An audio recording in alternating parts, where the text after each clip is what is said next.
Si Erlyn yung ganun eh. Tanda Hanggang na ngayon, hanggang ngayon. Tanda na ni Erlyn.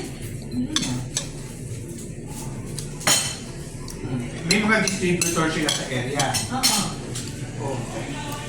Tapos naglalagay sila ng kanilang dipo. Oh. Nasa kasaan nila yung panegosyo nila. Kaya yung ibang kanilang distributor eh hindi maging mag-loyal sa kanila. Kasi nagiging Kita lang sa kanila. Kasi nagiging kompetensya. Yung kinukuha nila yung manok, eh kompetensya rin nila. Ay, anong diferensya mas ninyo? Ano? Yung sa yung drinks? Lemonade o coffee o ano? Chocolate? Ano? May order! Itong mga to, itong mga to lagi ng ano. Labi lang kami. Ngayon nga, isang araw sasabihan sana kita.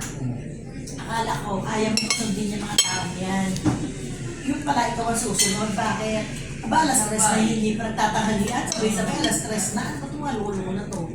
Pero sabi ko, akala ko si Ega yung maglilid. Hindi, siya ano dala. Diba, inawi-way ako ng ganun. Yan din problema ko pag nakaupo ako sa harap ng computer. Totoo yun.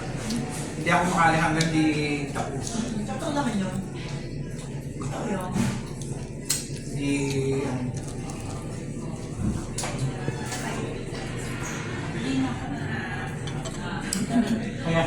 Kaya minsan si Dong. Gusto ba mainit? May mainit na agad na ako. Okay. Okay na. Okay na yan.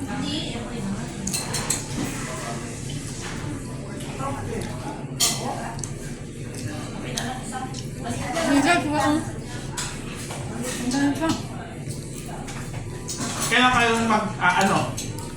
simula? Next week. Bukas. Bukas na! Next week. Bukas. Magpatulong ka na ng kay Basta Emily, priority mo yung office work. Kasi doon talaga dapat ikaw umuwi. Ayun. Hindi kumbaga sisingit nyo lang, libre naman. Sige, babaguhin mo ngayon yung routine mo.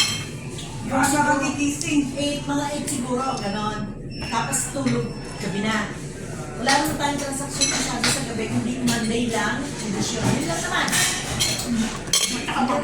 pag na ano yan sa sistema mo, madali na yan.